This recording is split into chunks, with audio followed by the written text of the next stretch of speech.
that's the effect. Now, what's the cause of this? Well, it's something we've told you about for a long time. We are burning our food supply. Michael Grunwald, he's a national correspondent for Time magazine.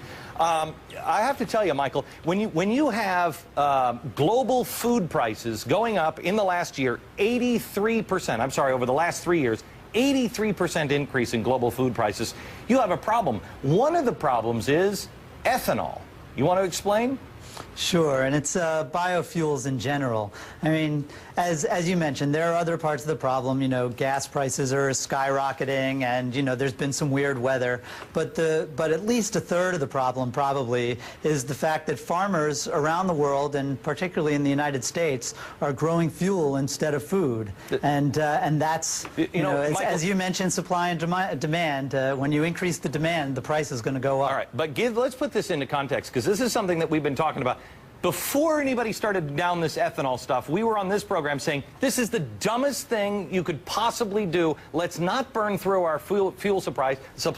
Ethanol doesn't work. Tell me, how much grain does it take to fill up an SUV and use that same grain? How long can a human survive on that same amount of grain? You could feed an adult male for a year on the amount of grain it would take to fill up an SUV. So you know, this is a problem because of government subsidies and government mandates that have created this artificial demand for basically growing fuel. Instead, we're feeding we're feeding our gas tanks instead of feeding ourselves. You know, there's a lot of people, because I don't think it's getting a lot of coverage. There's riots in the Middle East. There's riots in Indonesia. I mean, it's bad. The demand for food and rice that is being rationed now around the world. You got to ask yourself, you know, they hate us right now because of our foreign policy and us being in bed with dictators like Egypt or Saudi Arabia just for oil. How much is the rest of the world going to hate us when we're starving their people to death because of an invisible gas? I think that's a fair point. I mean, there are riots in Mexico, riots in Haiti, right in our backyard.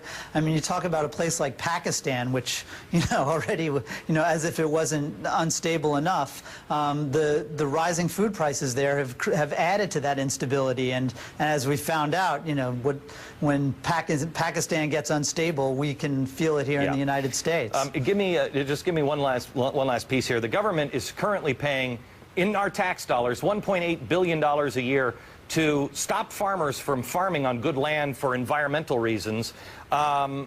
You say we're doing the same thing with for environmental reasons with ethanol and fuel for our hybrids.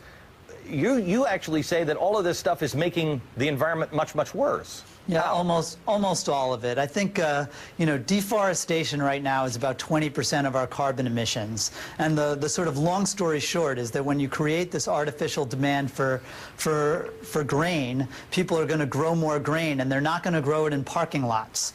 They're going to grow it in forests and wetlands. And these are places that originally stored immense amounts of carbon. So while these biofuels do burn, in some cases slightly cleaner than gas, and in some cases considerably cleaner, but you burn off all the excess carbon when you tear down these forests.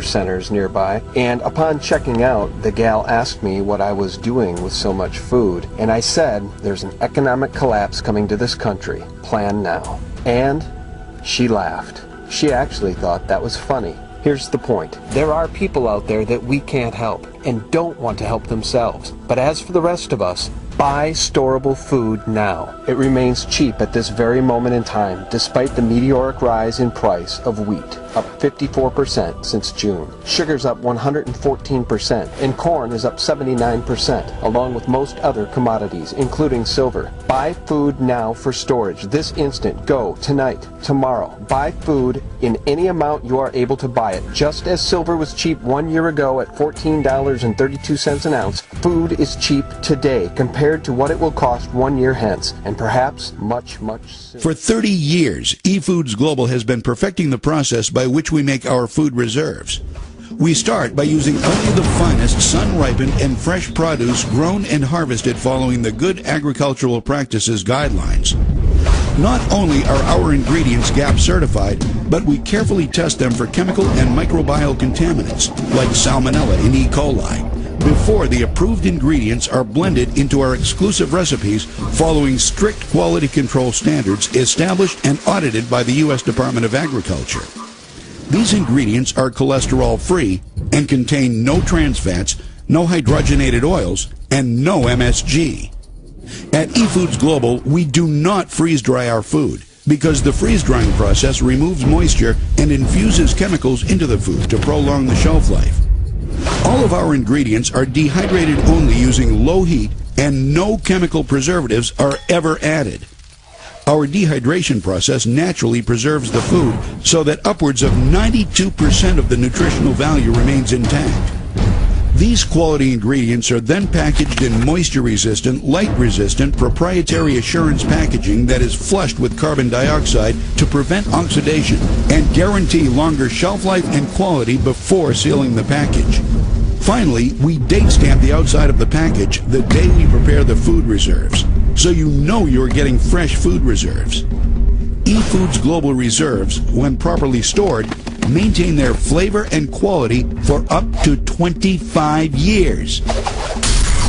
Now, I know what you're thinking. These can't possibly be the reserves. But these delicious meals are exactly what you get when you prepare your eFoods Global meals.